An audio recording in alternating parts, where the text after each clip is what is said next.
Hari ini ngobrol bersama Theo Derek, seorang entrepreneur yang juga konten kreator. Bro, makasih udah mampir ke sini. Aduh, gue yang thank you nih Bang, udah diajak aja. Gue tuh sering loh ngelihat konten lo lewat soalnya. Oke. Lagi duduk, terus ditanya-tanya orang kan. Iya betul.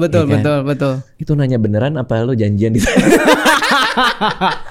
Itu pertama kali gue mikir, ini orang emang beneran ditanya, tapi enggak, itu memang di syutingin ya. Pokoknya konten gue tuh semuanya one take unscript. Oh gitu. Iya. Pertanyaannya lo nggak tahu? Nggak tahu. Sampai sekarang mau YouTube gue ngisi conference, talk show, apapun gue nggak pakai Tor. Jadi gue very spontaneous person. Kalau di script gue ngaco bang. berarti lo bilang ke tim lo, nanti lo nanya apa aja tapi videoin gue gitu. Iya. Oh gitu. Iya. Jadi briefnya apa biasanya gimana ke tim? Gak ada brief. Jadi ini lucu. Pertama kali gue konten tuh dari doa bang. Jadi gue kan entrepreneur dari 2015, jalan terus jadi entrepreneur. Terus kan dulu gengsi ya. Masa entrepreneur konten kan gitu. Ada emang stigma gitu. Ada stigma kayak gitu di entrepreneurship. Masa entrepreneur ambil endorse padahal enak gitu ya. Cuman kan dulu gitu. Jadi itu belakangan banget 2022 September. Itu gue lagi gelisah banget. Kan industri gue business finance. Itu lagi zamannya Ika sama DS bang, kalau lu ingat. Apa tuh Ika sama DS? Binomo itu dulu yang flexing. Indra Kents dan Doni Salmanan. Yang ada masalah itu ya ternyata bahwa itu. Iya, jadi karena terlalu banyak konten finance di twist untuk jualan, orang tuh nggak sadar impact konten finance ke hidup orang tuh besar. Oke. Jadi 1-2 decision keuangan dia salah ambil, keluarganya tuh kena impact loh. Oke, gue paham karena banyak yang punya niat lain tapi diomonginnya itu investasi. Iya. Itu ini. Akhirnya udahlah, gue udah gelisah. Gue doain Tuhan kalau emang gue boleh jadi berkat lewat sosial media, kasih jalan. Gue cuma bilang sama tim gue, nih gue bilang, ya udahlah, kira-kira yang sesuai sama strength gue aja kita bikin konten. Yang penting nyampeinnya as it is, apa adanya, orang bisa growing real, titik, udah di situ doang. Mulailah minggu depan. Gimana konsepnya? Oh, Pak, lu kan spontan orangnya. Udah, kita ke coffee shop, pakai tripod sama iPhone, nyalain video, gue tanya lu jawab. Gitu mulainya. Menarik juga tuh. Iya.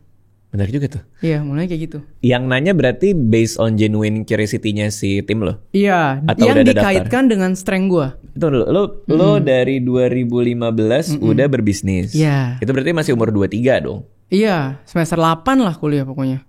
Bisnis apa di semester 8 kuliah? Gila, lo mulainya ini banget. Pameran. Jadi mungkin balik lagi ya, konteks lagi dikit nih bang. Ini banyak konteks nih. Karena yang menarik di hidup gue tuh bukan perjalanan zero to hero, tapi to survive kayak buku gue. Oke. Jadi simple ya, ini highlight sedikit dong background. Gue itu kan anak single parent. Ini gak lagi jual cerita sedih abis ini ada link kelas ya, enggak ya. Ini literally lagi ngomong konteks. Ya, gue anak single parent ikut nyokap. Bokap tuh kan gak ikut campur sama sekali di hidup gue. Terus nyokap gue menengah bawah. Jadi dari kecil itu gue bisa sekolah di sekolah yang bagus. Itu pure karena nilai akademisi sama surat keterangan tidak mampu dari gereja. Tapi bokap lo masih ada sebenarnya? Ada, sampai sekarang masih ada. Oke. Terus? Udah gitu, tahu dong yang namanya anak single parent sama mama, pasti kan pengennya, wah harus sukses buat mama, harus bisa hidupin mama, pengen mama bangga kan, drivennya itu terus. Nah dari SD, SMP, SMA itu di sekolah bagus, tapi itu bener-bener surat keterangan tidak mampu dari gereja. Jadi cuma bayar 10-20% dari uang sekolah. Gila, berarti lu dapat diskon 90% bro? Iya. Anjir. Itu udah anugerah Tuhan itu. Kalau enggak gue gak bisa di situ lah pokoknya. Sekolah apa sih? Penabur. Iya, sekolah anak pinter lagi. Iya. Semak berapa? Dulu SDK 2, SMPK 2, SMAK 3. Oke. Ya, lalu ada sebuah edu fair di SMA. Ada satu booth bilang gini, kalau kuliah di sini nggak pakai skripsi. Nah gue kan anaknya dagang banget ya, fokusnya cari duit. Begitu gue denger, wah anjir, ada kampus kagak skripsi, berarti gue bisa cari duit nih. Gue nggak bakal diribetin sama proses skripsi. Gua masuk lah. Gue baru tahu nama kampusnya Prastia Mulia. Pras Mulia. Gue kira ini diantah berantah, kuliah biasa aja, yang penting lulus kagak pakai skripsi. Ternyata ini kuliah mahal lagi yang gue ambil. Terus udah tes gelombang 1 lewat. Gelombang 1 kan gelombang paling murah. Baru ngobrol sama nyokap. Ternyata masuk sini biayanya di angkatan gue waktu itu 20 juta. Terus ya udah mama bilang, gue ada duit 25. Lo berani gak gue bayar uang pangkal full, tapi uang kuliah kita bagi 2. Which is gue berarti harus bener-bener bisa cari duit dari semester 1. Gile. Nah itu yang terjadi, makanya gue masuk. Ya udah, kebetulan rumah gue dulu daerah Mangga Besar bang. Dari Mangga Besar, ada Lokasari, ada Roxy, itu supplier handphone, ada ITC Mangga 2, supplier baju. Ya udahlah di situ gue puter-puter, banyak dagang di Prasmol. Dagang apa? Dagang macam-macam. Jadi lo ngambil barang dari sana, lo bawa ke kampus? Pernah nih. Ini enaknya teman-teman kalau punya teman orang kaya. Oke. Nih ya, ini ntar kita masuk lagi ke konteks ya. Ini biar sekalian teman-teman ngikutin konteksnya. Iya. Ya. Dulu ada zaman namanya temper glass baru keluar bang. Tahu ya. Kalau anak Prasmol tahu temper glass belinya di iBox. Di iBox harga 550 pertama kali keluar. Oke. Di Lokasari ya itu modalnya cuma 125. Oke, tapi dengan kualitas sama. Mirip-mirip lah. Jujur gue kan bukan pedagang HP ya. Jadi gue kagak tahu. Gue cuma bilang, teman-teman siapa yang mau pasang temper glass, gue pasangin. Hari Jumat gue bawa pulang tuh handphone 20 biji. Ke Lokasari pasangin, hari Senin gue balikin. Nah, itu gue jual 375. Buat anak Prasmol murah. Karena benchmarknya iBox. Buat gue yang ngambil dari Lokasari cuan. Iya. Nah, barang-barang begitu gue puterin terus. Ntar power bank. Ntar dulu zaman K-pop kardigan gue ambil di Mangga 2. Oh gila. Begitu terus. Itu kalau di perkuliahan gue namanya arbitrage tuh, mencari perbedaan harga ya. Nah, it sounds very simple ya. Iya. Tapi nggak banyak yang ngelakuin ya. Padahal cuma kayak mindahin pasar satu ke pasar lain. Gengsi gila. Tapi masuk kuliah bagus. Masa dagang temper glass kayak ayo sini gue bawa pulang handphone kalian 20 biji. Atau ke sana, atau yang kuliah bagus jarang ada yang main langsung beli di sana. Iya, karena mereka kan nggak butuh. Gua kan butuh itu untuk kuliah. Berarti margin berapa tuh? Temper glass-nya deh. Temper glass itu 125. Ya kan? Karena yang pesan handphone bisa 20, berarti gue udah bisa naik taksi nih, keren. Tadinya gue naik shuttle. Gila banget ya. Terdengar gampang banget ya.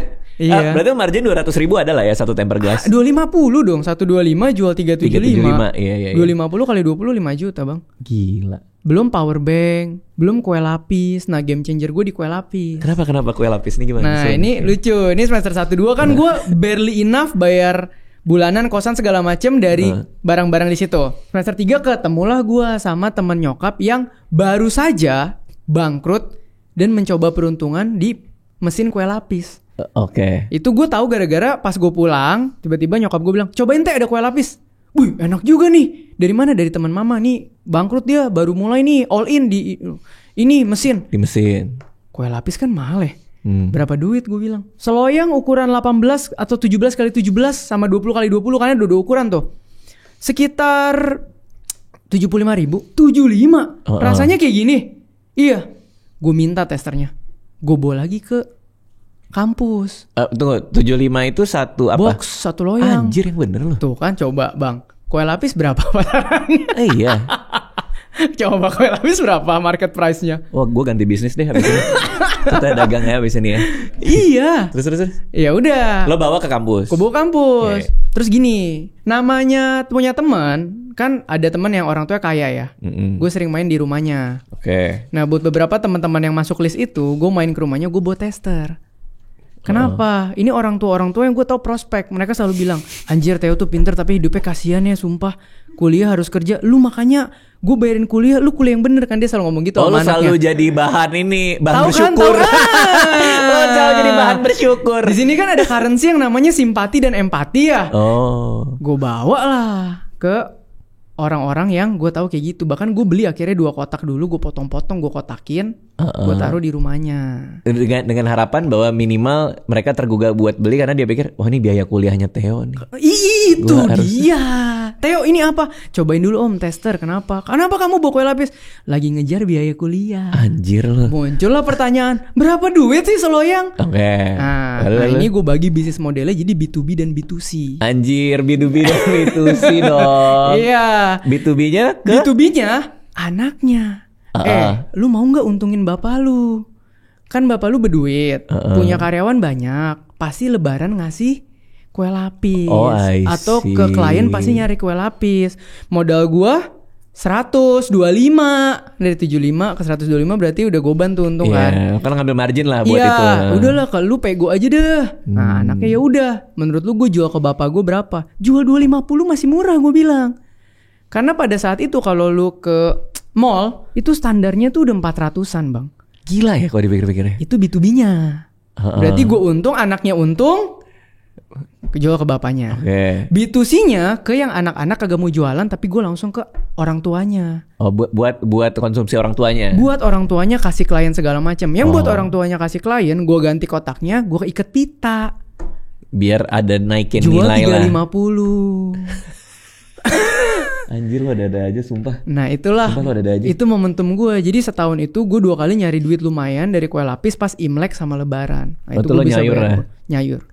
Berapa dapatnya untungnya? Gue pernah rekor itu hampir 250 kotak. Anjir. Ya. Berarti itu sekitar berapa? 250 kotak. Itu waktu itu 150-nya itu ke B2C ya. Jadi lu bayangin, dari modal gue 75, ganti kotak sama pita, mungkin satu packaging kita hitung 15.000 lah ya. Jadi modal gue 90, jual 350. Anjir, lo bukan yang ngambilnya tadi katanya jual ke anaknya. Itu kan B2B, ini kan B2C. Oh, oke.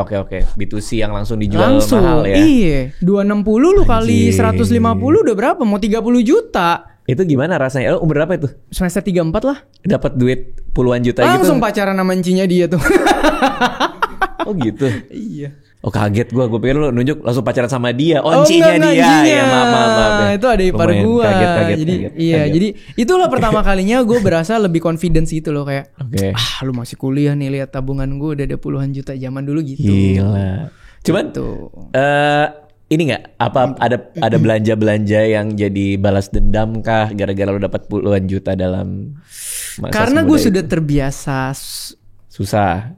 Iya, kalau ngomong susah relatif lah. Ntar banyak yang bilang gue lebih susah bang, nggak bisa makan gitu. Gue nggak mau adu susah lah di sini. Mungkin terbiasa harus mindful dalam spending. Jadi habitnya udah kebangun. Jadi gue dapet duit sampai misalnya nih, sampai gue bikin pameran ya. Ini gue fast forward dikit. Tahun pertama dividen misalnya 200 juta. Itu gue perpuluhan 20, sisa 180, kasih mama 5 juta, sisa 175. Gue beli Adidas NMD 3 juta. Sisa 172 masuk deposito. Oke. Karena mindsetnya udah ada. Iya. Habitnya sih udah kebangun. Dari jualan kue lapis sampai ke pameran gimana? Nah, jualan kue lapis kan jalan tiap tahun tuh. Ya, tiap tahun jalan segala macam. In the end, semester 7 tuh tabungan bersih gue around 50 juta. Oke. Nah, ini ada peluang lagi nih. Gila lu. Terus seru. Jadi di Prasmul itu ada yang namanya pop up market, Bang. Pop up market tuh acara brandingnya mereka. Gue ketemu sama ketua pop up market, gue traktir makan, gue ngobrol, gue nanya, ini acara lu keren banget bro, tenannya 100 lebih, pasti untung gede ya, gue bilang. Enggak bro, rugi. Hah? Kok bisa rugi? Ini omset ratusan juta. Boleh nggak gue belajar sedikit struktur cost-nya kayak apa sih, kenapa bisa rugi? Setelah gue lihat-lihat, karena peruntukannya branding dan yang ngerjain panitia, tidak ada tuh yang namanya nego sama vendor, nyari vendor best price, bundling price, nggak ada, karena kepentingan dia bukan komersil. Kepentingan dia adalah branding Prasmul bagus. Nah, gue lihat celah dong. Berarti kalau gue pakai angle komersil, logikanya akan ada profit margin di situ. Nah, di Prasmul semester 7-8 kalau mau lulus itu harus lewatin bisnis project yang tadi gue bilang. Nggak perlu pakai skripsi. Bisnis project itu bisnisnya harus sampai dijual. Berarti mereka butuh tempat jualan. Kalau jualan sewa kios itu minimal kontrak 3, 6, 12. Kosnya tinggi. Gua bikin lah pameran yang 4 hari. 4 hari lu ikut cuman bayar 45 juta, lu bisa lulus. 2016 event pertama gue Kota Tua Market di Grand Indonesia. Nah itu masih ada tuh di search engine, lu bisa Google, masih langsung ada. Di Grand Indo loh. Grand Indo. Untuk dapetin Grand Indonesia kan lo harus melalui serangkaian ini juga kan? Nah itu kan survei. Abis itu gue lihat lah, itu lagi era ekonomi kita tuh lagi bagus banget. Abis recover krisis, semua orang masih punya daya beli yang oke lah. 2016 ada IO baru tiap minggu. Gue pergiin terus. Setelah gue lihat, wah ini Grand Indonesia oke banget nih. Gue nanya tenan-tenan nih jualan bagus-bagus. Gue meeting lah sama orang Grand Indonesia. Itu aja dia kagak percaya waktu gue meeting pertama. Sewa di sini berapa, DP-nya berapa. Dikira gue bocil yang asal nanya, tau gak lu? Kayak yakin lu mau sewa di sini gitu. Ya udah tanya. Akhirnya untuk ngelok tanggal DP-nya tuh 50 juta. Tabungan gue 50 juta. 50. All in bro. Nggak mungkin all in dong. Nggak mungkin. Nggak mungkin. Okay. Kita harus mindful. Oke. Gua ajak lah temen gereja gue yang bapaknya kaya. Oh ini lagi-lagi persoalan bapaknya kaya. Buat gue ini resource. Betul. Ya di otak gue nih terjelek pasti bapaknya bisa cover. Kalau misalnya jelek-jelek banget ya anggap gue cicil ke dia. Gimana lo meyakinkan orang supaya duit bapaknya ke lo? Enggak, anaknya dong. Iya, maksudnya gimana meyakinkan supaya anak itu bisa ngomong ke bapaknya dan larinya keluar apa itu nggak usah tahu. Urusan dia bukan urusan gua. Pokoknya lu setor 50 juga. Terserah dari mana. Tapi kan gua tahu dia ada safety net. Masa dia nggak libatin bapaknya? Lo berasumsi itu bapaknya yang ngasih lah gitu ya. Iya. Karena emang anak orang kaya. Karena ketika gua main di rumah dia, keluarganya harmonis. Anjir lu sampai ke survei ini ya. Behavior. Iya. Lalu. Karena harmonis nggak mungkin dong nggak disupport. Iya. Ya udah, akhirnya kita bersama memulai itu. Eventnya berjalan dengan baik tuh event pertama. Untung berapa? 111 tenan full, 67 tuh anak Prasmol semua. Gila. Karena gue jualan lewat mailing list Prasmol. Terus kalau lu bawa kelompok lain masuk, lu diskon 500.000, diskon 500.000, lu diskon 500.000. pakai insentif. Pakai insentif. Gokil bro. Plus gue jual air mineral. Ada nih orang. Gue jual air mineral. Itu kan 111 tenan gak ada yang boleh jualan air mineral. Terus gue cari sponsor. Tuh gak ada yang boleh jualan air mineral. Gak ada yang boleh. Gue bikin aturan. Kan gue yang sewa tempat. Gue yang sewa tempat. Terus ada sponsor air mineral mau masuk. Berarti gue dapat margin 100% dong. Udah, botol kecilnya gue jual 35.000 kayak di XX1.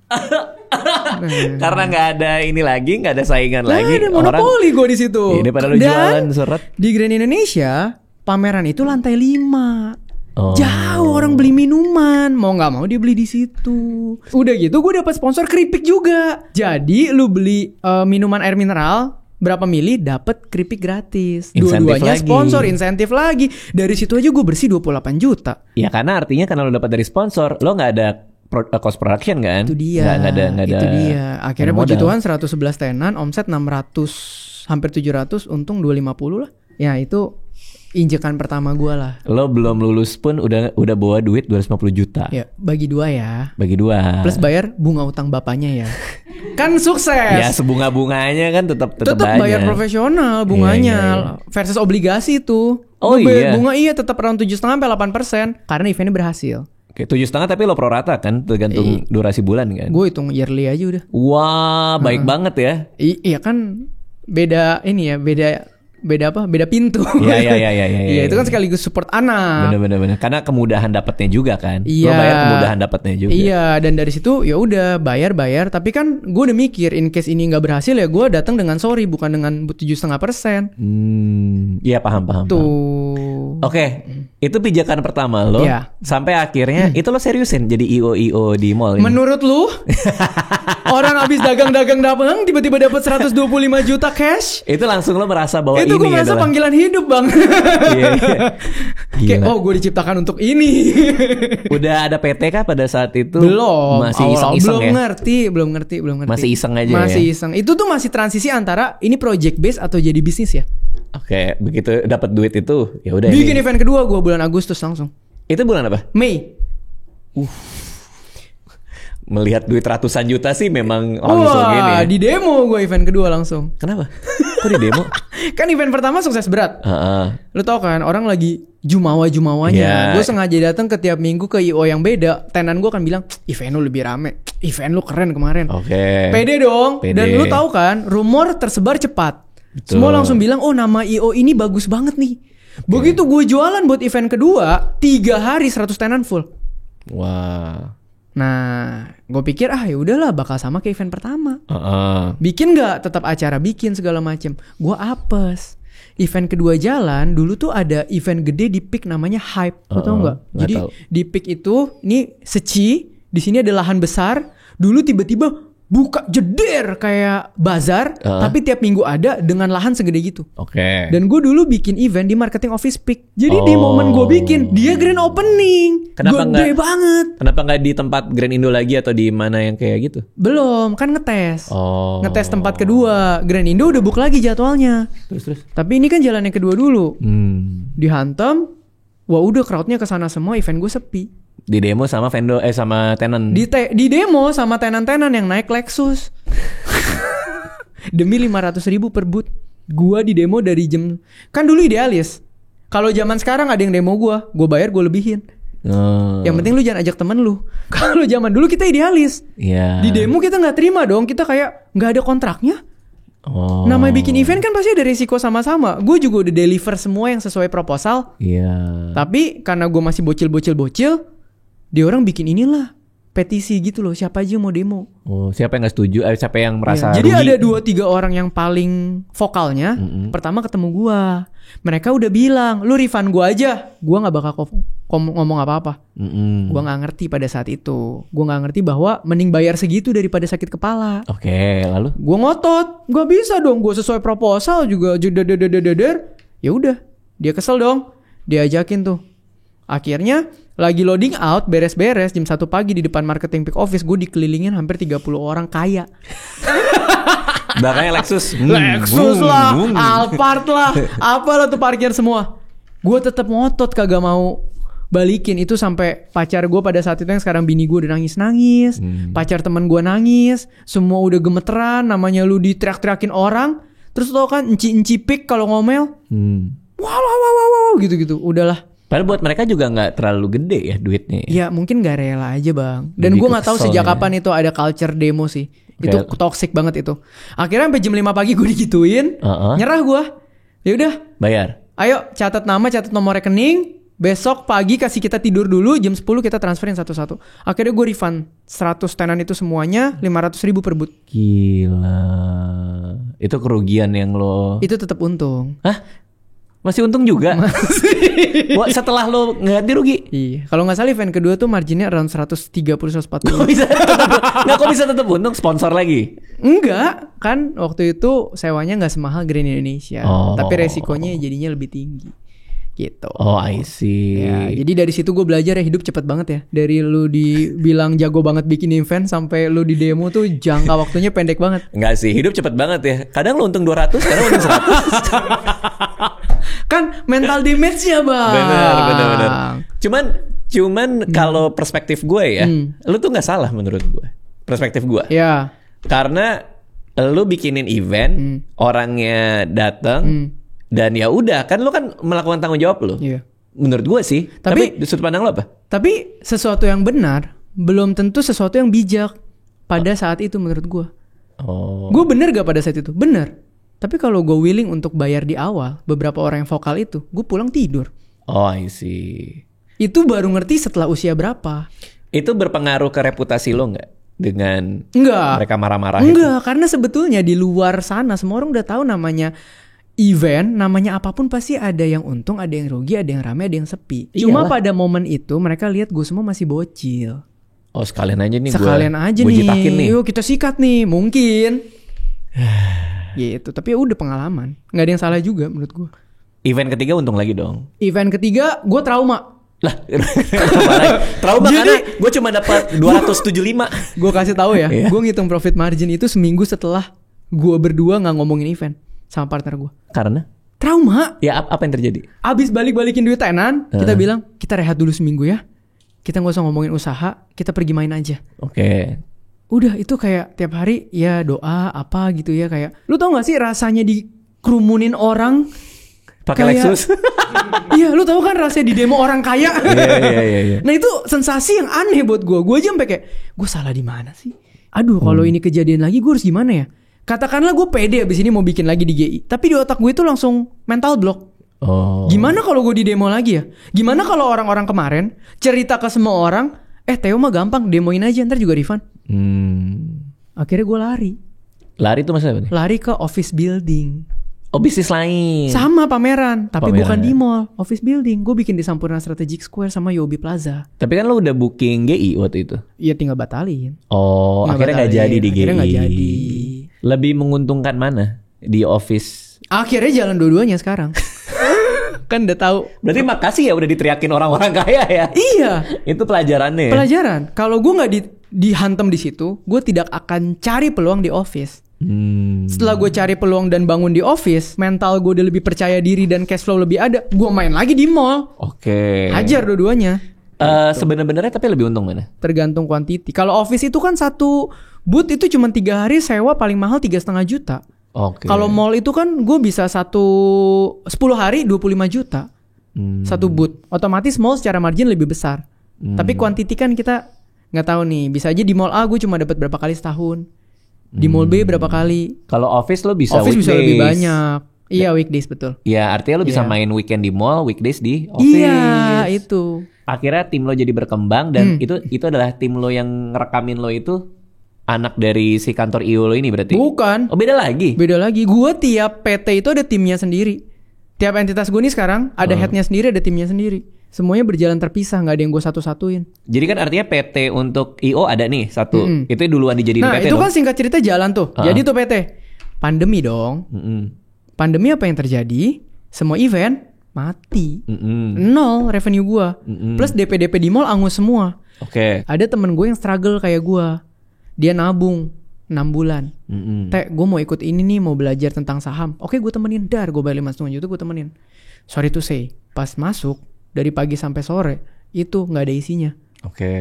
Artinya apa? Temen gue nabung 6 bulan, zong. Dari situ gue ajakin partner bisnis gue yang sekarang. Kan kita sama-sama di dunia investasi nih. Kita sama-sama bukan circle bandar. Kita cuma ngerti fundamental. Kita bukan anak MI, bukan anak sekuritas, bukan anak hedge fund.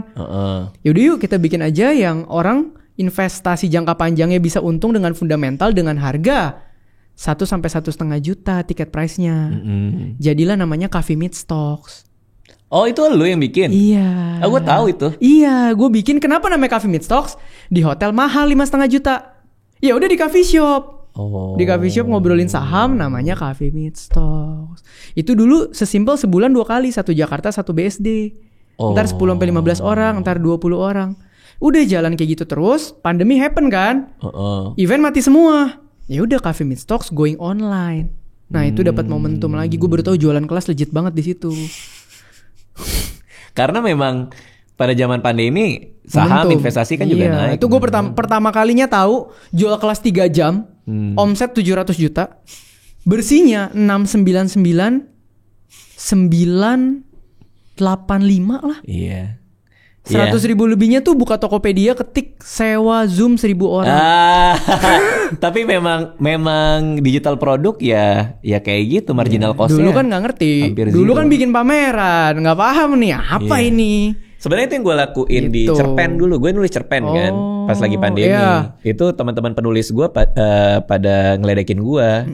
Ngapain sih lu udah penulis, udah punya nama malah bikin cerpen gratis ditaruh di YouTube. Mereka nggak tahu.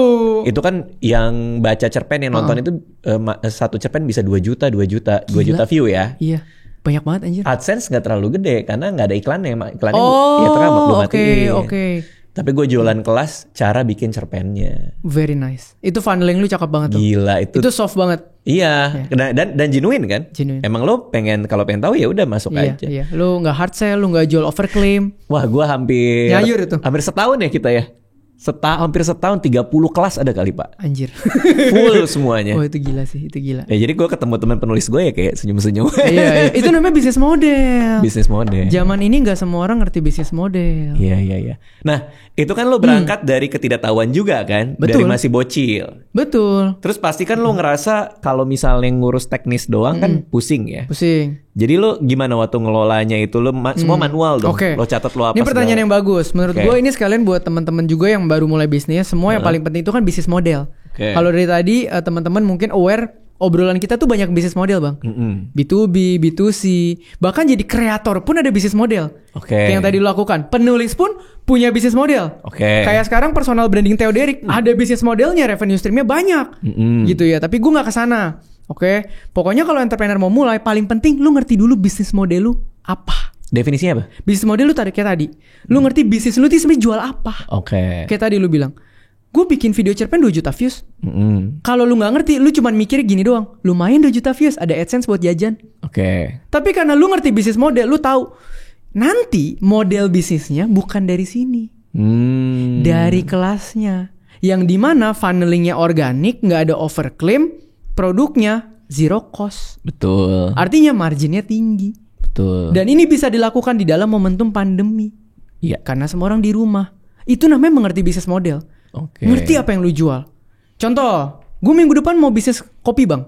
Misalnya, bisnis modelnya apa sih? Pertama, apakah gue mau kaya dari jualan cup kayak Tuku? Atau gue mau kaya dari jualan F&B yang enak tapi mahal kayak Ombe? Apakah gue mau kaya dari valuasi kayak Fore? Apakah gue mau kaya dari franchise kayak Janji Jiwa zaman dulu?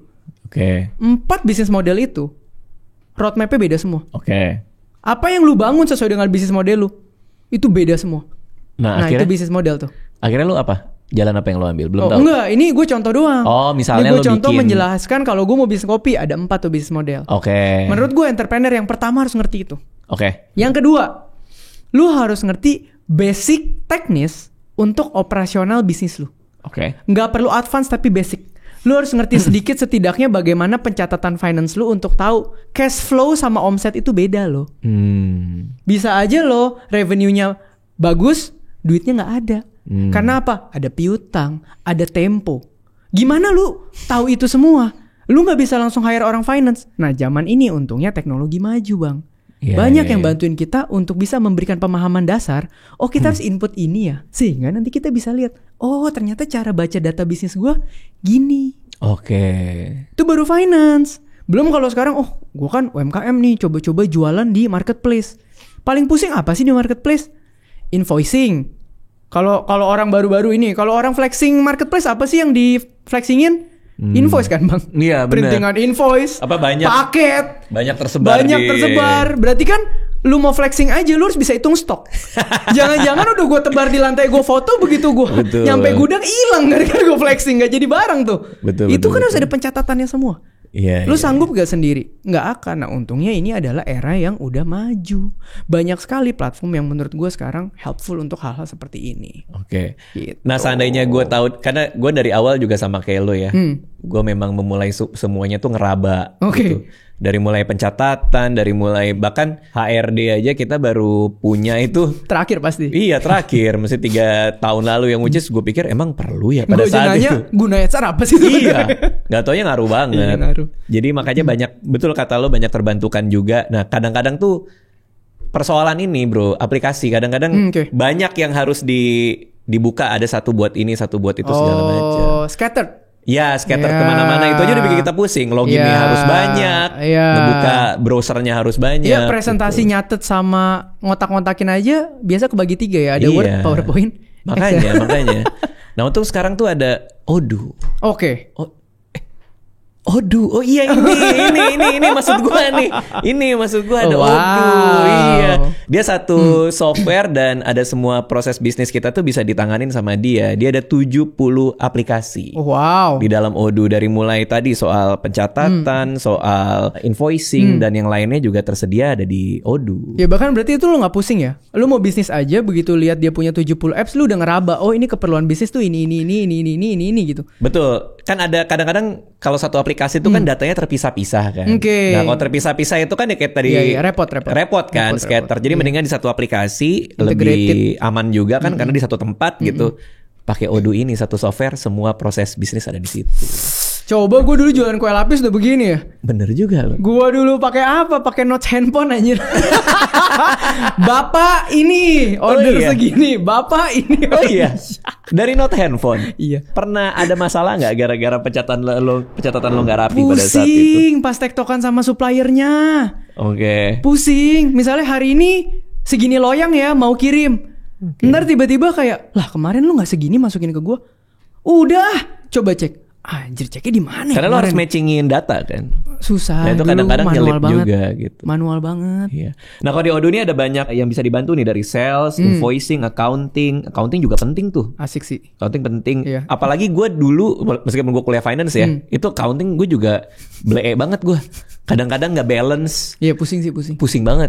Ada inventory management, ini juga penting nih. Ya, inventory management, gue juga lagi jualan merchandise kan. Itu juga pusing banget Pak. Iya. Semua pusing, gak usah bisnis aja kali. Iya. Mending di rumah tiduran. Mending tiduran di rumah. Manufacturing kalau itu gue nggak ngerti, gue nggak main tuh. HR juga ada, bahkan bikin website tanpa coding. Itu helpful banget. Iya. Dulu gue belajar HTML bro. Lu sempat ngalamin era itu gak? Ada namanya kelas komputer kan? Kelas komputer? Iya, jadi waktu sekolah ada khusus sesi namanya kelas komputer.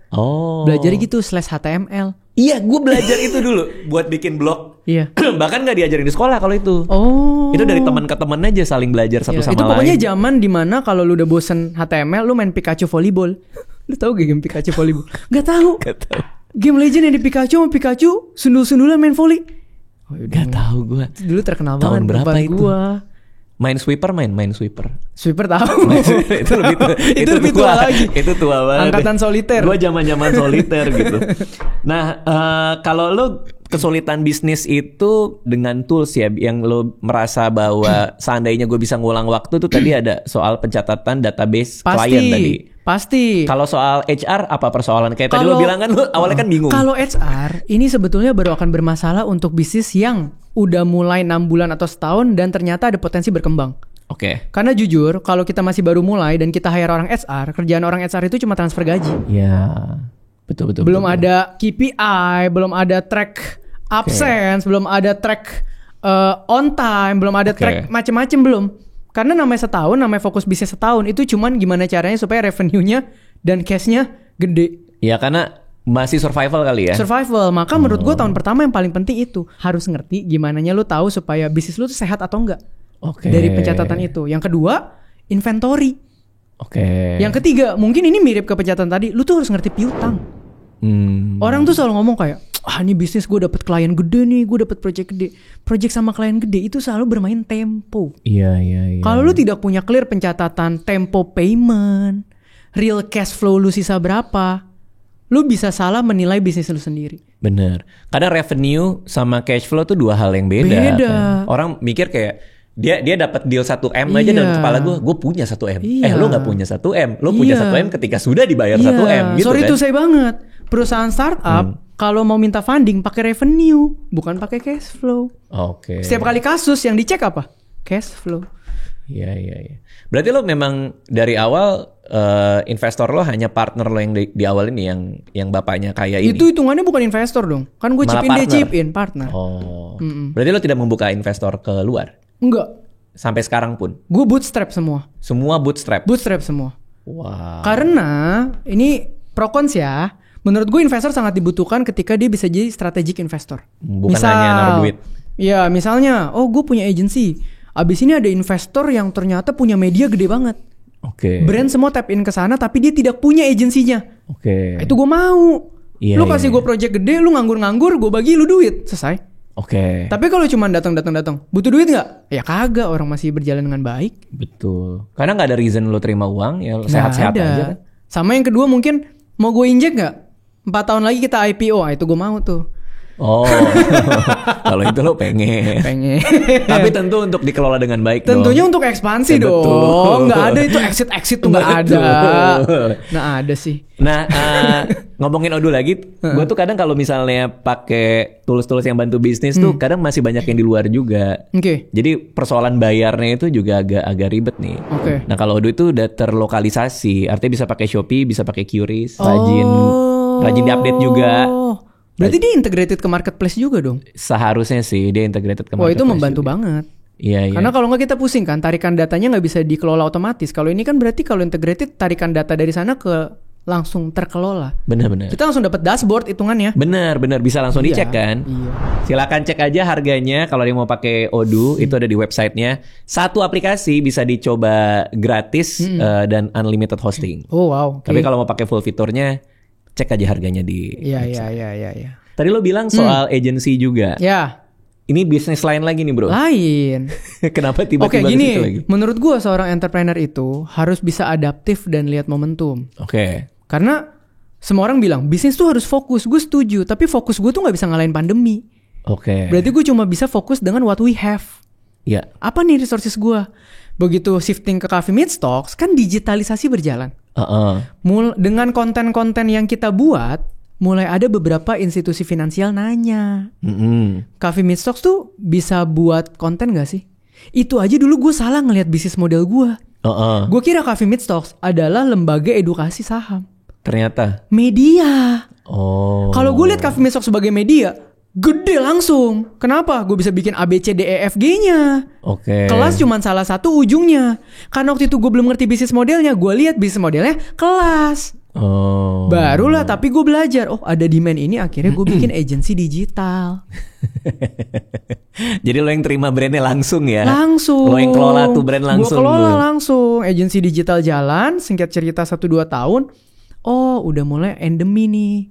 Arah narasi kita waktu itu sudah mulai ada penyebutan endemi. Terus orang udah masih bisa masuk mall dengan kapasitas yang sedikit-sedikit tuh. Waktu itu lo ingat gak? Ada transisi orang. Nah di situ gue ngerasa, I.O. mati semua. Berarti sebelum I.O. hidup semua, gue harus masuk dulu mall-mall yang bagus. Di saat mereka masih setengah mati. Di situ gue hidupin lagi pameran gue.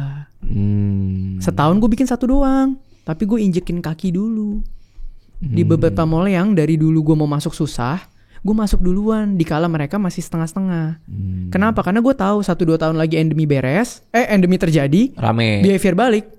Gue akan masuk di situ. Tapi ini kan 2 hal yang beda ya. Lo bikin I.O. sama bikin agency. Iya. Pasti kan lebih susah juga buat nyari klien, nyari brand untuk masuk ke diri lo kan. Kemana? Ini apa? Agency atau I.O? Agency. Enggak dong. Gue orang yang selalu berangkat dari demand. Jadi ketika financial institution udah ada demandnya dan temen-temen gue pun yang UMKM baru mulai nanya cara bikin konten, gue mulai agency gue hari pertama kliennya itu udah 5. Berarti lo nggak actively seeking dari klien? Wah gila juga. Ketika mereka udah bilang kayak gitu, gue cuma bilang sabar ya, ntar gue kasih lo harga spesial, bulan depan gue ada agency. Udah bulan depan gue bikin agency. Masuk 5 klien. Udah mulai sustain dari situ. Tapi 5 klien habis itu datang lagi. Ya namanya retention kan pasti naik turun ya. Tapi puji Tuhan sekarang ya gue ter-scale up, tapi gue tetap jaga ya. Klien gue cuma sekitar 20-30. Gue gak mau lebih dari itu. Karena yang paling susah jadi being an agency adalah dapetin brand kan. Betul. Sedangkan lo udah ada. Kalau lo sendiri. Kalau ini kan yang gue bangun ekosistem nyampe sekarang. Itu make jadi sense masuk sih. Funnel dari mana aja. Dari Theoderic jadi klien. Dari Byte jadi klien. Iya artinya lo bikin pameran, ada brand yang datang, lo bisa tawarin yang lain gitu. Misalnya brand datang, gue punya budget setahun ke depan offline online. Iya gue masukin dua-duanya, Byte ke dalam, roadshow ke dalam, online strategi ke dalam. Berarti secara porsi bisnis lo paling gede kuenya ada di I.O? Atau enggak juga? Apa digital mulai? Endorsean kenceng sih bang. Gue sorry tuh sih ya, maksud gue realistis aja. Misalnya lu bikin pameran 1,5 M, ya kan? Ya bersih sekian persen nih. Ada karyawan yang harus lu gaji. Iya. Banyak karyawannya. Ya artinya lo ngeliat kayak, wah selebgram hidupnya enak juga ya gitu ya. Tapi gue bersyukur gue entrepreneur yang jadi kreator.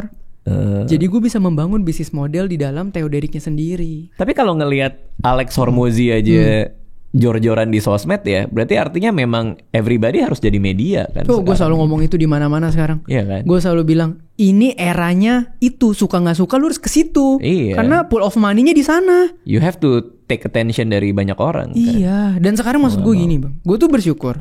Backgroundnya entrepreneur dan finance. Kenapa? Sekarang brand approach gue. Misalnya orang bilang, oh iya abis dari Juni ya lebaran misalnya. Brand deal sepi. Gue kagak sepi. Kenapa? Theoderic bisa gak launching ini jadi speaker, bawain monolog? Bisa. Podcast bisa? Bisa. Bantu campaign bisa? Bisa. Brainstorm sama BOD bisa? Bisa. Reels bisa? Bisa. YouTube bisa? Bisa. Lu mau gue as agency owner gue bisa. Lu mau gue dapat POV as entrepreneur gue bisa. Tapi funneling paling cost efektif menurut lo media berarti dengan lo bikin konten di wah, itu jauh dua hal contoh real cases nih ya buat teman-teman biar tahu aja. Gue dapet klien yang lumayan terkenal lah, gitu ya. Gue nggak sebut lah mereknya di sini. Dari mana? Dari potongan konten gue ngomongin personal branding versus corporate branding. Yang gue nggak tahu itu dipotong di mana. Yang gue nggak tahu itu diupload siapa. Tiba-tiba kliennya bilang, gue habis nonton konten Theo yang ini gue mau jadi klien. Beres, dealing. Itu klien buat konten lo berarti? Agency. Oh, buat agency. Buat agency. Bahkan gue pernah podcast juga ditonton sama istri yang punya mall. Istrinya malam-malam bilang, ini anak suruh bikin tempat kita. Gue di chat sama GM-nya malam-malam. Jam 11:30 malam gue masih ingat. Oh udah bikin. Ya udah dia bikin berapa setahun? Tambahin jadwalnya. Gara-gara gini bikin podcast. Gara-gara ini. Lu tuh makanya gue selalu bilang, zaman ini hard skill tuh penting. Tapi soft skill sangat-sangat penting. Kenapa? Rezeki itu human sama human. Ketika lu kerja sama enak, lu gak star syndrome, lu gak repot. Kerja sama lu bisa feedback. orang cari lu terus. Iya. Tinggal kapasitas lu terus digedein. Iya. Kalau tadi kan soal funneling nih, terus gue kan ngasih contoh yang cerpen gue juga. Terus tadi Odoo kan sendiri juga punya satu aplikasi gratis. Dia bisa ngasih free trial lah untuk orang yang bener-bener pengen nyoba gitu. Nah, pendapat lo sendiri soal free trial tuh gimana? Menurut gue semua hal itu harus pasti ada free trial ya. Itu bagus banget. Kenapa? Karena sebetulnya kan sesuatu itu jadi berharga ketika dia impactful. Oke. Dan orang akan berasa impactful biasanya kalau dikasih coba dulu. Itu loh kenapa gue kasih tester kue lapis. Oke. Gue gak jual dulu. Karena orang kalau udah beli baru nyoba sama orang gratis terus nyoba terus ternyata dia kaget itu impactful, responnya beda. Oke. Gila ini gratis udah se-useful ini, anjir gue subscribe ah. Gila ini kue lapis gue dikasih tester enak banget, gue besok pesan ah. Beda cerita ya. Gue datang bilang, Om masih kurang nih bayar kuliah, bantu dong beli kue 5 box aja. Yaudah gue bantu lu dah beli 5 kotak. Begitu dia coba, rasanya beda. Oh I see. Psychology. Iya bener juga ya. Iya. Berarti jangan pernah malu buat ngasih apa yang lo tawarin gratis dulu gitu. Iya. As a trial. Semua hal menurut gue kasih value duluan. Ketika lo impactful itu pasti akan kickback ke lo. Itu prinsip yang gue pegang. Jadi boleh kalau mau coba ya Odoo itu satu aplikasi gratis bisa kalian coba. Unlimited hosting tadi, unlimited hosting tanpa batas waktu, jadi bisa coba. Kan yang sayang udah dikasih kesempatan coba nggak coba. Ya kalau tinggal nyoba aja nggak sih? Iya, nothing tulus. Gue juga ngonten dari doa terus coba aja ternyata rezeki. Sekarang gimana nyokap lo ngelihat perkembangan lo pada saat nyokap ini? Gue dong, lo tahu ya orang tua suka cerita gini. Mami kemarin lagi nge-gym gitu ya.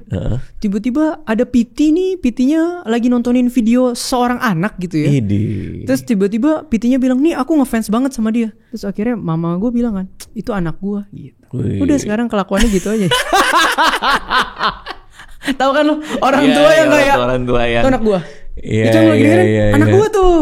Gitu. Terus lo tau kan kalau ada tetangga-tetangga atau misalnya temen lama dia bilang, gila anak lu sekarang sukses banget. Wah lu tau perasaan dia lah. Enggak lah biasa aja kan gitu. Tapi dalam hati, iya kan gue maknya. Jadi lu tapi lu ini selalu update ke nyokap gak soal PT-PT yang nyokap gue tidak terlalu mengerti industrinya. Tapi karena nyokap gue hidupnya juga susah, dia orang yang sangat peka dan bisa langsung mengerti terhadap permasalahan hidup. Oke. Gitu. Jadi kadang kalau gue cerita ke dia ada tawaran gini nih, dia nggak perlu tahu detailnya. Dia cuma perlu tahu kok dia angle-nya gini sih. Coba hati-hati. Berarti itu tetap menerima masukan dari nyokap juga. Iya dong. Sampai sekarang pun ya. Iya, gue open for everyone lah kalau masukan mah. Karena menurut gue nih bang, akan sangat sayang dan bodoh ketika gue merasa gue pintar dan gue kehilangan masukan. Itu make sense sih. Gue kehilangan ruang buat growth. Betul. Mendingan gue very chill dan gue absorb setiap masukan, ya gue growing terus. Iya, karena kadang ego itu jadi penghambat nomor 1 kita ya. Begitu lo udah ngerasa lo paling tahu, lo paling ngerti, lo akan kehilangan momen buat growth itu sih. Tiba-tiba lo gak akan kemana-mana. Banyak blind spot tiba-tiba. Iya, lama-lama lo bingung. Kok gue udah gak dipakai lagi? Kok gue gak punya teman? Kok gue ini? Gitu. Iya. Oke. Apa yang most humbling experience yang lo alami akhir-akhir ini? Most humbling itu sebetulnya waktu di tengah-tengah antara gue DP Grand Indonesia sampai eventnya terjadi. Gue DP itu bulan November, event itu bulan Mei. Berarti ada sekitar 6 bulan ya? Ini yang pertama bukan? Iya, yang pertama. Ada sekitar 6 bulan ya. Ya lu tahu ya, namanya anak menengah bawah dan orang tua susah. Keperluan keluarga tuh keperluan kita. Dan tidak semua anak di usia itu bisa menghitung berapa sih wise-nya keluarin duit untuk membantu personal orang tua. Kita cuma tahu, ini sorry itu saya. Orang tua menengah bawah. Kenapa bisa menengah bawah? Karena sejujurnya pasti nggak bisa ngitung. Kalau bisa ngitung pasti mereka menengah atas. Logikanya. Karena habitnya kan kebangun tuh pasti. Logikanya nih. Maka ketika orang tua kita ngomong sebutuh ABC, kita yang lebih bisa ngitung harusnya membantu mereka. Tapi di usia itu gue belum ngerti hal itu. Jadi ketika di bulan around Februari Maret nyokap gue ada kebutuhan besar, itu dari 50 bulan April minggu 1 itu tabungan gue sisa 1,5 juta dipakai buat nyokap. Iya. Tadi kan 50 DP bagi 2 25 gue udah sekitar 25. Tapi kan bisnis ini dulu itu adalah bisnis yang DP masuk dulu.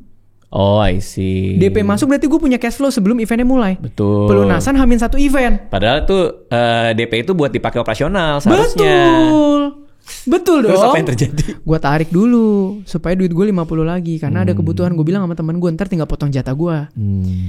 Lo tau gak perasaan orang yang udah cari duit dari SMA sampai lulus, akhirnya merasa punya kesempatan bisnis, tiba-tiba di dalam prosesnya uangnya hampir keambil semua untuk keperluan orang tua.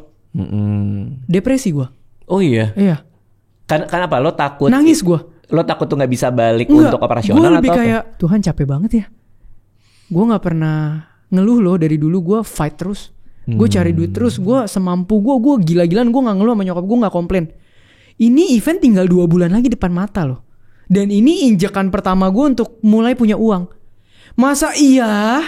Udah tinggal 2 bulan nih. Tabungan gue lo ambil 48,5 juta. Berasa lo gak maju-maju ya?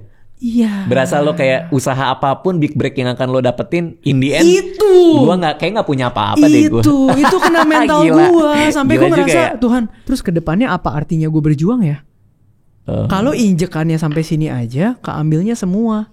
Hancur sih. Gue kayak nangis sampai jam 3 pagi. Gue kayak merenungi nasib. Gue kayak self pity. Gue kayak gue pernah loh kurang ajar sama nyokap gue sampai kayak gini. Minimal kalau lu nggak bantu, jangan ambil. Gue pernah loh kurang ajar kayak gitu, sampai berantem.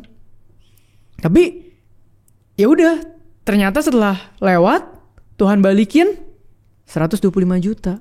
Di situ humbling experience gue. Humblingnya bukan karena gue sombong, humblingnya karena gue meremehkan kekuatan Tuhan. Dan doa dari orang tua. Iya, buat gue tamparannya di situ. I see. Kayak Theo, gue tahu kok lu susah setengah mati. Tapi ya mungkin kan nyokap lu juga berdoa buat kesuksesan lu kayak yang lu bilang. Iya. Dan lihat deh, fine kan? Artinya apa? Di situ gue belajar. Gue selalu bilang sampai detik ini, gue bilang bahwa ketika gue berhasil melakukan sesuatu, itu bukan karena gue, dari experience itu. I see, itu make sense sih. Iya. Itu roller coaster lah, itu bener-bener gila lah. Itu core memory yang lo bawa sampai sekarang, berarti lo taruh di sini ya, itu pengalaman itu. Iya, apapun nggak berani gue nggak berani mengklaim apapun. Itu karena kehebatan gue, nggak. Pasti ada faktor Tuhan yang sangat besar, orang tua, temen kek, support pacar kek, semua hal itu berkontribusi terhadap apa yang gue bisa achieve gitu. Itu yang gue pegang. Tapi goals lo apa sebenarnya sekarang? Lo punya that one exact number of money yang lo pengen tuju? Gue sekarang sudah tidak punya goals angka, bukan karena gue punya banyak. Tapi gue merasa itu useless. Jadi misalnya gue bilang sama lo, bang, gue punya target 100 miliar. Oke. Pengen nih. Katakanlah gue achieve 100 miliar gitu ya. Berapa sih yang bisa gue pakai sampai gue mati? Gak bakal gue habisin tuh 100 miliar. Orang pasti bilang selanjutnya apa? Buat anak. Anak gue kasih 50 miliar dari usia muda. Gagal dia pasti. Terus buat apa? Nah sekarang apa berarti? Sekarang yang gue fokus adalah daily. Gue nih tiap hari prinsip hidup cuma 3 sekarang. Bangun pagi. Gue hari ini yang Tuhan kasih semua opportunity, gue mau sikat habis, do the best. Gak komplain. Kedua, gue mau self-aware dan menikmati setiap hal kecil yang ada di hari ini. Hari ini gue bisa ngobrol sama lu. Gue happy loh. Ini podcast pertama di mana gue kasih buku ke orang. Bener. Makasih loh, tadi dia ngasih gue buku. Lu boleh cek track record gue. Gue tuh bukan orang yang suka klise, bacot, menjilat or anything. Enggak. Gitu loh. Kenapa? Karena gue udah bilang kan, kiblat hidup gue tuh ke lu. Very simple, very essential. Orang yang tahu esensial dia akan simple. Betul. Orang yang makin riweh biasanya dia nggak ngerti apa yang dia mau dan dia nggak ngerti apa esensi dari hal itu. Betul. Itu yang gue pegang. Oke. Yang kedua, maka gue melihat hari ini bisa ngobrol sama lo, gue happy. Pulang abis ini bisa makan soto yang gue suka, gue happy. Di mana itu? Di BSD. Jauh. Terus besok siang ada soto itu. Apa ayo? Itu nama orang Betawi gitu kan? Mamat. Iya. Iya kan? Iya, gue suka dua-duanya. Iya. Gue dibeliin sama Dewi Lestari. Iya, oseng daging kan? Iya, gue pas makan itu, ini soto apaan mbak? Itu kan, yang kuahnya dipisah. Tapi kemarin dicampur. Lu campur, biasa dipisah. Oseng daging. Oke, nanti. Itu enak banget. Next time gue kesana, gue apaan sih nih gue gitu. Lu minta pisahin, itu enak. Lo akan makan soto paling enak hari ini. Terus apa lagi? Terus gue happy. Besok setelah gue pulang kantor ada teman-teman yang avail dan seru rally pedal. Ibu juga lagi. Besok asik nih bisa rally nih gitu kan. Hal-hal seperti itu. Gue mau inget bahwa kalau gue taruh goals gue untuk hal yang jauh atau gue belum achieve, pasti gue kehilangan hal berharga dalam hidup. Yaitu kesadaran gue akan momen ini. Nah kadang tuh gue ngerasa hidup kita tuh memang habis di urusan teknis, Pak. Iya. Kayak mikirin ini, mikirin itu. Padahal kan kalau mau punya hidup yang enak, kepala kita harus bebas supaya bisa mikirin hal yang lebih makro. Betul. Iya nggak? Betul. Kalau teknis itu kan 100%. Ya kerjaan makan waktu, tapi sorry to say sebetulnya impactnya tidak besar karena kan balik lagi itu operasional day by day. Iya. Makanya untung ada Odoo. Ada Odoo. 70 aplikasi di dalam Odoo untuk bantu urusan teknis. Tuh kan bisa rally padel tapi semuanya terjaga. Kasih Odoo aja, ini lo urus ya. Baru yang ketiga, di setiap gue mengakhiri hari gue akan dengan sadar puas. Kenapa? Tuhan, hari ini gue udah lakukan yang terbaik. Hari ini gue udah menikmati yang terbaik. Udah, lebihnya dari lu aja. Udah. Dan setelah gue pegang prinsip kayak gitu, hidup gue tuh berkembangnya gak bisa gue hitung. Karena you always do the best dan living in the moment kan. Itu dia. Iya. Makin gue fokus sama proses, hasilnya tuh makin gak kebayang, gede. Tapi ini yang akan sangat susah dicerna sama orang. Karena sosial media sekarang semuanya pamer hasil, nggak ada pamer proses. Itu kenapa gue bikin buku ini. Oke. Gitu. Terakhir, kalau misalnya lo dikasih kesempatan umur panjang nih ya, lo perfect picture lo retirement lo tuh kayak apa tuh? Kayak lu lah. Ada orang yang ngomong sekarang gue ngelakuin hal yang gue suka dan rezekinya makin banyak nih. Gue ngerasa apa ya? Punya uang artinya lu punya pilihan. Betul, itu betul. Punya uang artinya lu punya waktu. Punya uang artinya lu bisa memilih prioritas. Gue justru paling nggak align sama orang yang makin punya uang tapi nggak bisa milih value hidupnya. Makin punya uang makin nggak punya waktu. Makin punya uang kehidupannya makin berantakan. Itu menurut gue weird. Kenapa? Karena dengan uang lu tuh bisa menjahit 3 ini dengan sangat nyaman. Iya, uang itu ada supaya lu punya banyak pilihan kan. Sebenarnya itu Indian itu it's to buy options kan. Itu. Bahkan option untuk beli waktu kan. Itu. Berarti retirement ideal lo adalah di mana lo ngelakuin apa yang lo suka. Iya, dengan passive income tentunya. Dengan passive income. Iya, jadi sekarang target gue adalah enjoy aja, gas terus sampai passive income gue mungkin, kalau gue targetnya ya passive income gue mungkin 4 kali lebih banyak dari living cost gue yang sekarang. Atau 5 kali lebih banyak. Oke. Gitu. Oke. Misalnya, gue sekarang nih angka doang ya. Misalnya katakan living cost 50 juta. Begitu gue punya passive income 350 juta sebulan, waduh itu udah enaknya setengah mati. Karena active income gue tetap jalan. Betul, dan lo ada buffer. Lama-lama bukan buffer lagi tuh, namanya duit berkelimpahan yang gak kepake. Kayak lu, gue udah bilang. bisa tiba-tiba main band di Surabaya ya. Itu tiba-tiba Timun Jelita ya, bener ya Timun Jelita ya. Itu loh maksud gue. Itu loh. Orang tapi kan untuk bisa mengerti itu butuh proses loh. Gak semua orang bisa melihat itu sebagai hal yang mahal loh. Bener. Tapi the moment orang bisa aware itu mahal, hidupnya mulai enak tuh sebenarnya. Iya. Dia gak dibatasi lagi sama banyak hal. Tapi gue setuju sama pendapat lo sih, bahwa kita harus living in the moment. Itu tuh banyak banget orang yang gak mikirin untuk hidup di saat ini gitu. Untuk actually sadar bahwa gue hidup loh. Gue dikasih waktu sama keluarga nih, ada anak gue lagi main, ada istri gue. Momen ini bisa di-cherish loh gitu. Itu dia. As opposed dengan besok ada ini, terus ada anak main di sebelah kan gitu. Ya bentar ya, papa lagi ini. Terus lagi sama istri juga main HP mulu gitu misalnya. Kita tuh lupa tau untuk gitu. Iya, even gue aja sekarang sangat menikmati momen gue misalnya ada kerjaan sampai malam, pulang. Bisa nonton premier sama istri, makan nasi goreng kampung, pakai bakso goreng di premier. Itu enjoy banget gue. Bayangin gak sih lu nonton film bagus, terus lu bisa makan nasi goreng kampung enak banget di premier. Belum pernah coba. Kan premier tempat makan. Mesen. Belum pernah coba bang. Gue coba yang itu. Yang apa, nasi wagyu apa itu? Nasi goreng kampung, pakai bakso goreng udang, ada. Pakai javati medium, pakai jelly, no sugar. Oke, gue akan coba. Gue akan coba. Legit. Siap. Itu very happy. Baru tahu gue ada bakso di. Ada masih baru. Tapi memang benar sih.